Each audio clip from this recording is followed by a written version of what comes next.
Back folks to another episode of Let's Play Discworld. When we last left off, Carrot had told us about the dwarves who live in the mines who can tune our sword for us, and that's the next item on the agenda. So that will make 2 out of the 6 that we need. So let's head there now.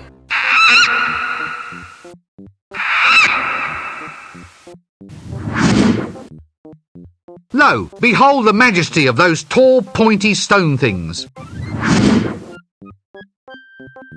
I think that change in the resolution was intentional. Even came with a sound effect. Abandon all hops, ye who enter here, by order of Dwarven Women's Temperance League. No beer in here. Okay, and we're in. The dwarf should be further along. Hello there, sir. Stout fella. Excuse me, are you a Dwarven Smith? No, I'm Dwarven Llywelyn. Dwarven Smith is over there. So you're definitely not a Dwarven Smith then? No, I'm a miner. What, underage? Yeah, I'm only 137. They won't even let me into pubs yet. What's it like being a Dwarven miner? Well, I just dig the whole day through, apparently. Just that. The hours are long, but the food's not bad. Plus, there's the Wandering Princess allowance. Oh, really? Not going to elaborate on that? No? Okay. Well, the smith we're after is over here. Let's give him that sword there. Luggage? Ah. Excuse me, sir. Yes? What is it? I haven't got all day. We dwarven swordsmiths lead a busy life. Swordsmith? Yes. As in your actual maker and tuner of magical swords? Ah, that's the one.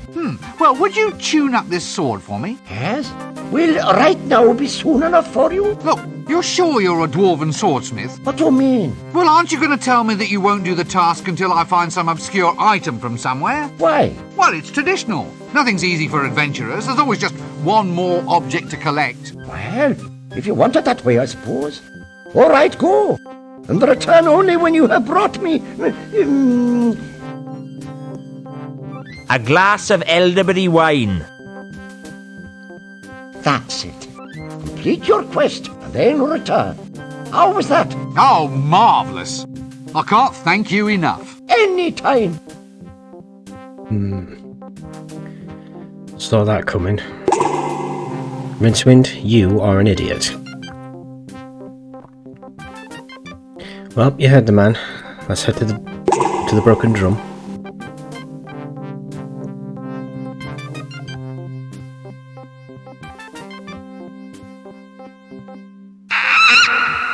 Oh, well. They told me if I took this job I'd end up being shafted. Sorry folks, that was a pretty good joke.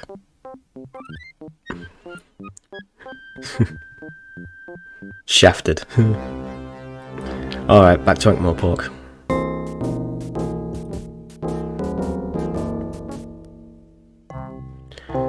Okay, to the drum.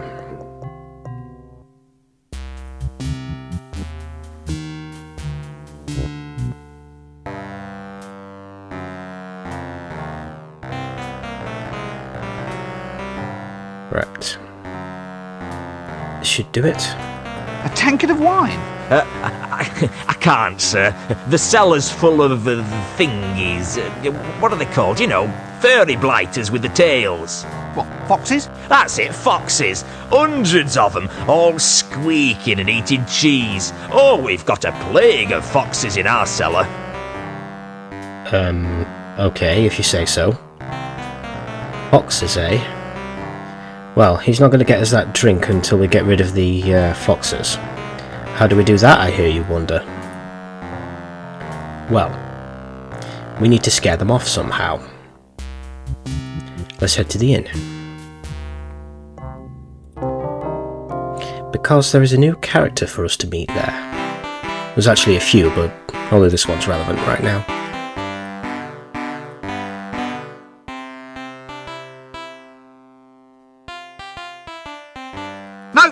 can't shift it. Can't actually close the door. There's something lurking behind it. Who's there? Hello? Hello, is anybody there? Look, there is someone there. I can see bits of you poking out behind the door. What are you doing back there? Go away. I'm the bogeyman. Really? I'll give you a fright you'll never forget. Look, just come out from behind the door. I can't. I'm afraid of open spaces. An agoraphobic bogeyman? Lay off. It's no fun being a legendary figure of terror. What does a bogeyman do anyway? It's quite a hard job being a traditional figure of terror. Long hours and no real holidays. Really? Well, there's the good side too. There's your place in folk tale and legend, and you're your own boss. Get out from behind that door. I want my mum. Oh boy. Yeah. In case you didn't click on, this guy is going to be the one that scares away the mice, but we've got to convince him to do so. So, what does a bogeyman do, actually? We have a highly valued traditional community role. What, frightening children into eating their greens? Serving as formless objects of folk terror, that sort of thing? Yes, that's it. Then there's your special commissions. One time, these wizards tried locking a cat inside a box and opening it up every now and then to see whether the cat had died. My father frightened one of the old geezers to death when he jumped out of the box instead. I think I've heard of that. It added an extra complication to the principle of uncertainty. Made random chance seem a bit more random than anyone supposed. It was all Death's doing, of course. A subcontract job. Death does subcontract jobs, does he? Strange. You're not really a bogeyman. I am too. Go on, let's see you then. I'll come out and you'll get such a shock. All right then. All right, what? All right, come out and scare me. Well, you're ready for it now. I mean, it's not a shock if you're expecting it. So, you're saying your effectiveness as a legendary figure of terror is entirely due to my not knowing exactly what you are or when you will appear?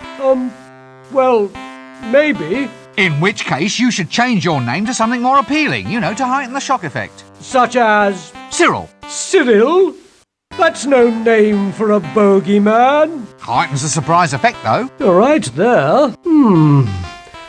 Cyril the bogeyman. Coming out from behind the door now? No. Well, at least he's considering that name change. Why are you hiding behind that door? It's a metaphor. Not a door? A metaphor for my own insecurity. You see, not only does it provide a screen between myself and the outside world, but it is also a portal, an openable space, implying the possibility of future liberation from my phobia. Quite a powerful image, really. Now, you keep telling yourself that, mate. Oh, stop snivelling. I thought you were a grown monster. Whatever would your mother say?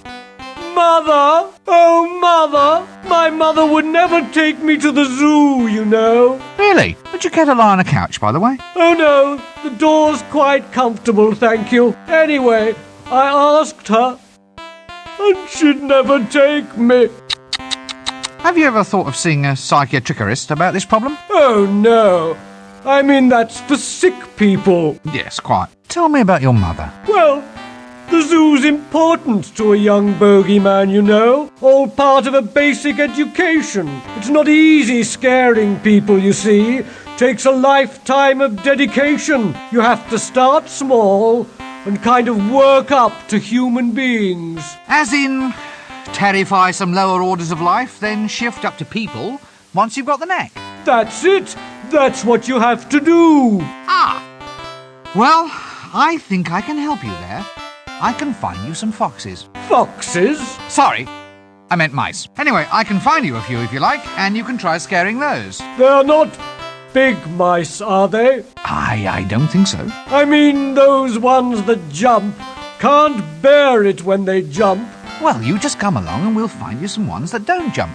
Well, it's a good idea, but I'm afraid I just can't leave my door. Oh, good grief. Why? Well, it's a symbol, you see. A representation of my inner belief that I'm not yet ready to face a possibly hostile world. Are you sure you've never been to a psychiatrist? Well, goodbye. Okay, so he says he'll do it, but he won't leave the door. So, what's a guy to do? Well, how about we take the door off its hinges?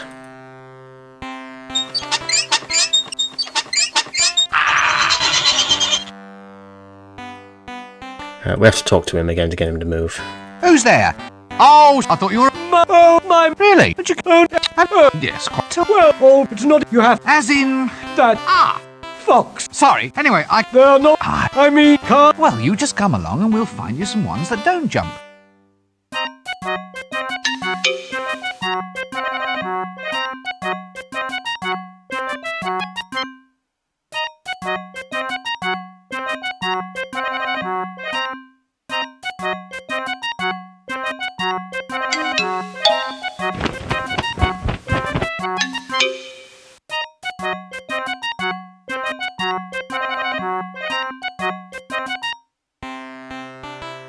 Okay, that's that part done.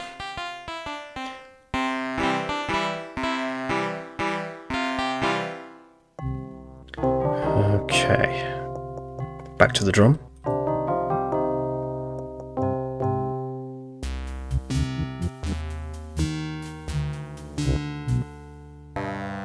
Okay, before we get what we need to talk to the barman again. Yeah, the game doesn't tell you this, but the barman isn't the one to give you the elderberry wine, you have to get it yourself. Well, give us a Zynmaus Lacantar Splenetic Emollient then, please.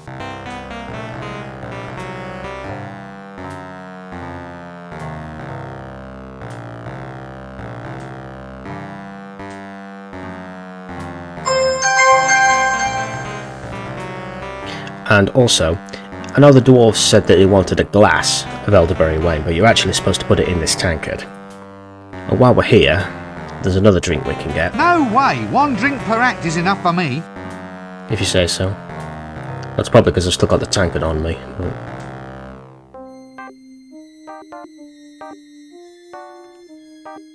Yeah, which one was the elderberry again? That doesn't work. Counterwise wine. Looks like a good year, even if it is 10 years from now. Elderberry wine. That's that one. Oh, damn, didn't mean to do that. Come on, luggage. Alright, stay at the door if you must. Right, it was that one, wasn't it?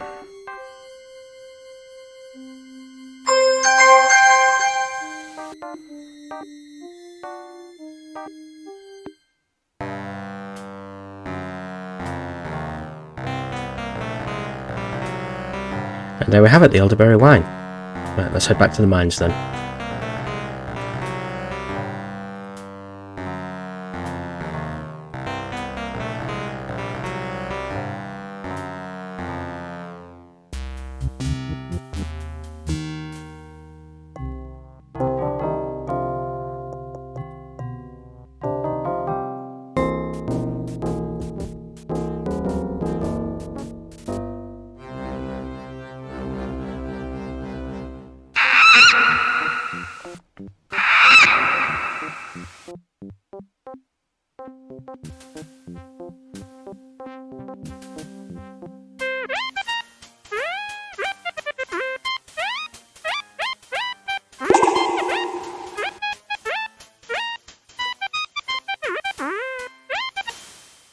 Okay, I actually forgot that happens.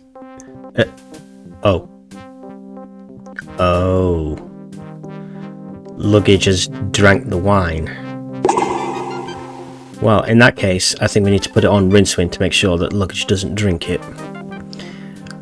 But, bear with me a second, folks. I'll jump cut back to this area so that I'm not wasting everyone's time. Okay, so here we are back at the Dwarf Mines. I've made sure to put the tankard of elderberry wine on Rincewind rather than inside luggage, so we don't get drunk this time. So as soon as we hand this over to the dwarf, we should be able to tune that sword. Enjoy.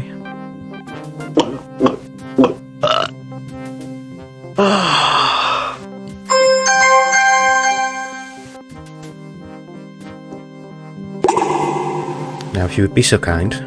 Excuse me, sir. Yes? What is it? Haven't got all day. We dwarf and swordsmiths lead a busy life. Well, would you tune up this sword for me?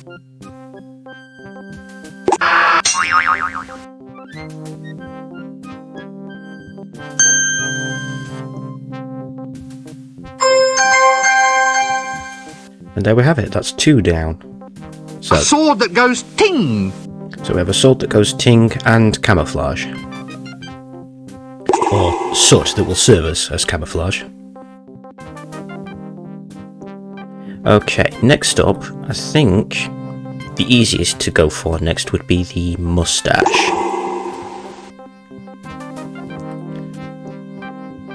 Just a couple of things we need to do to set that up. So if we head out of the mine and back to Ankh-Morpork.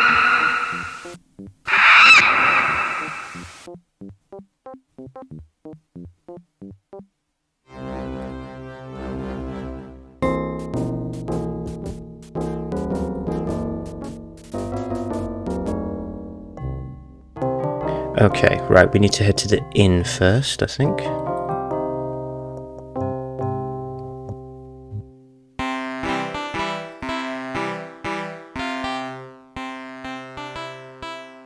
Just head through this door here. Remember when I thought that we needed to put water and soap into the pot? I was right, but it was the wrong time. Now we have to do it. There we go. Now there's something else we need.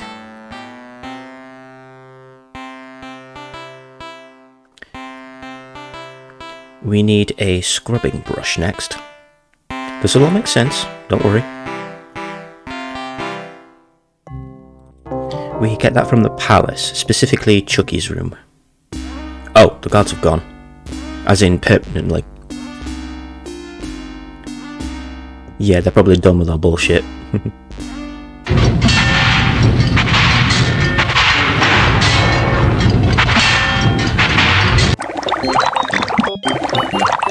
There's that brush I mentioned.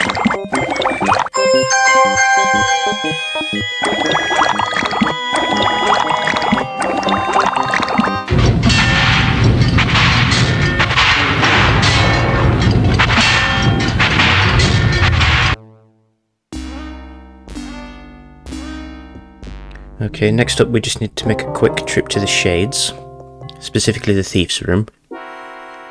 If I remember rightly, he won't be there, so...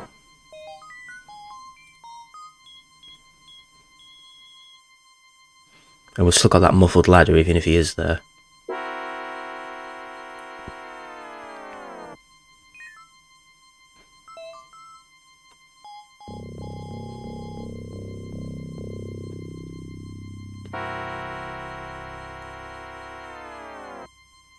Come on, luggage.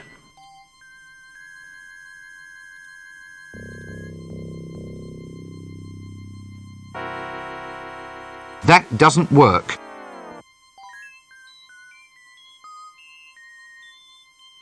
Okay, in this bag there should be a knife. Ah, a bag of thieves' tools. Dull yet subtly rusty.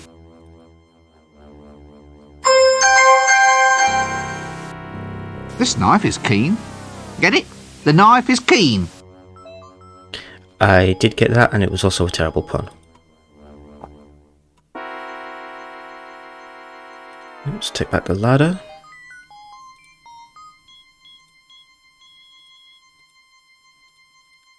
Okay, that's that. Now we need to head to the alleyway. There's 2 things we can do there, actually.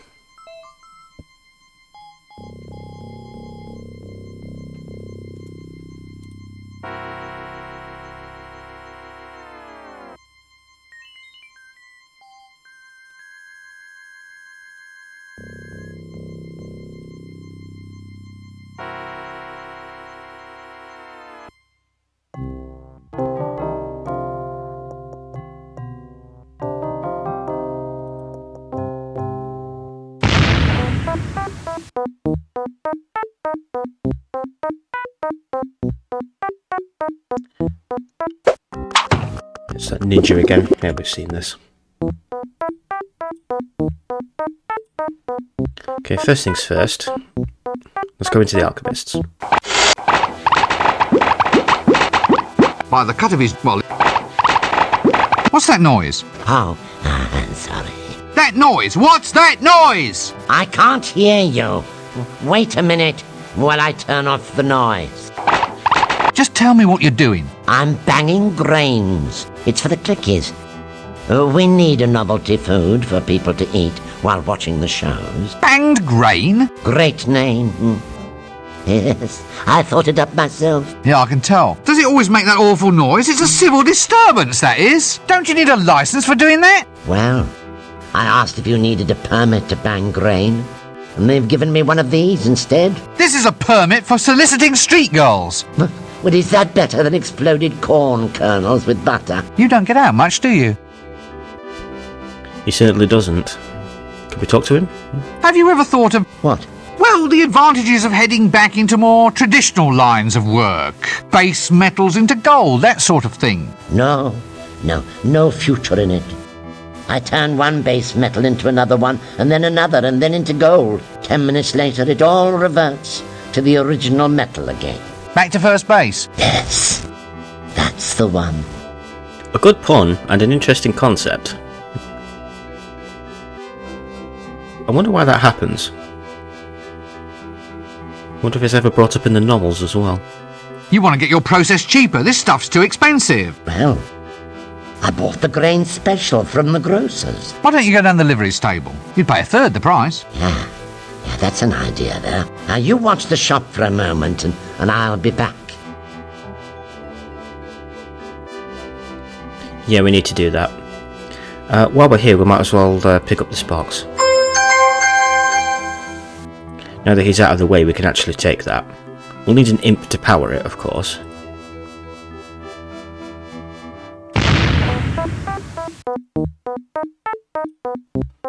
Okay. Next thing is we need to... Where is it? We need to put a knife on Rincewind. And head up into the roofs again.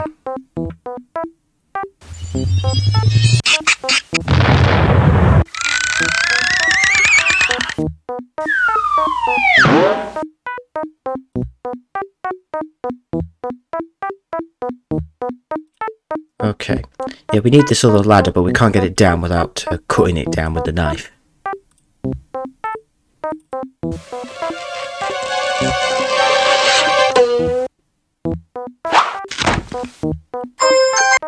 Nice catch as always, luggage.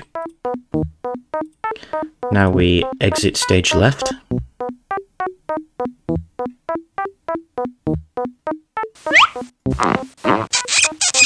Yeah, we've all been through this before. Hopefully this will be the last time we need to do that.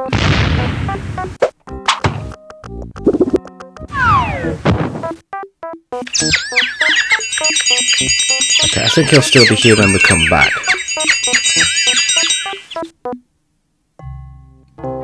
So the next thing we need to do is head to the livery stable. Where was that? Ah, down here. Well, folks, contrary to what people might think, in this game, you do have to actually get the number of that donkey cart. So if we just examine this bumper bar. I can't read this. It's all covered with mud. At least I hope that's mud. Winnie, if you love dragons. Lady Ramkin's Sunnyvale Dragon Sanctuary. Now that we've read that, we've opened a new area. We'll be going there a bit later. But we need to give that thing a good scrubbing in order to get the number of that donkey cart. So if we just do this.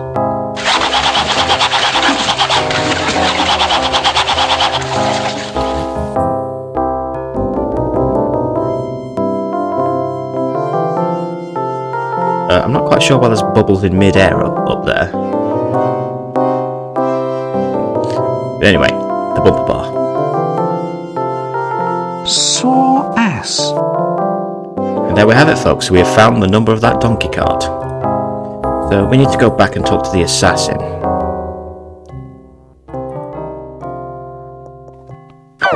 Yep, he's still there. And when I talk to him, we should be able to give him the number. Did you get the number of that donkey cart? Sore ass. And there you have it. So, next, we need to head to the street. I don't think the barber's there. I don't think he's come back yet. And oh my god, what have you done? Sir, what have you done? Oh, no. What is it this time? Arms for the poor, sir. Oh, no. This time you've gone too far. I do have status now, sir. Is it helping business? Oh, yes, sir. The money's just rolling in. Aren't you afraid someone will take it? No, sir. No one would attack an unarmed man. That was terrible. That was absolutely terrible. You're a loony. Yes, yes you are. Oh, for heaven's sake. How did you get the second arm off? Wasn't easy, sir. Wasn't easy. It's a damn miracle. Indeed, indeed. That's not quite what I meant. But, sir, there's a fortune to be made in the limb loss market these days. How? It saves on housing, sir. I don't need high ceilings anymore. You don't need doorknobs either. There you are, sir. Now you're getting the idea. Look, just don't cut anything else off. Well, actually, sir. I just don't want to hear about it. Right, you are then. Yeah. Yeah, you seriously went too far this time. Okay, so in here there should be an appointment book, which is this book here. And a knife. No, not a knife, a pair of scissors. We've already got the knife. Very stylish styling scissors. Okay, now that we've got the scissors, we need to head into the square. Because now that we've given the assassin the name of the donkey cart, it's the donkey that's going to be in the stocks.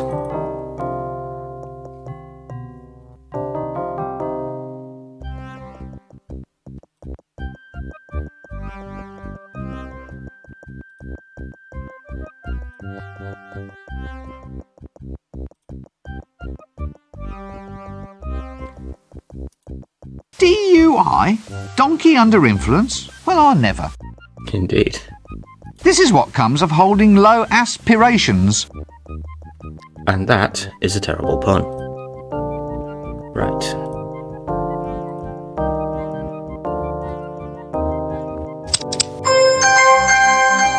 And there we have it. That will serve as our moustache. So, we have the sword, the camouflage, and the moustache. We're 3 for 3 and we're halfway through. So, with that out of the way, folks, the next time you see us, we will have a look for the other 3 items, being a birthmark, a magic talisman, and a spell. The spell might be the quickest. I think that the birthmark is going to take the most time. But either way, I'll see you next time, and we'll get those 3 items. Bye, folks.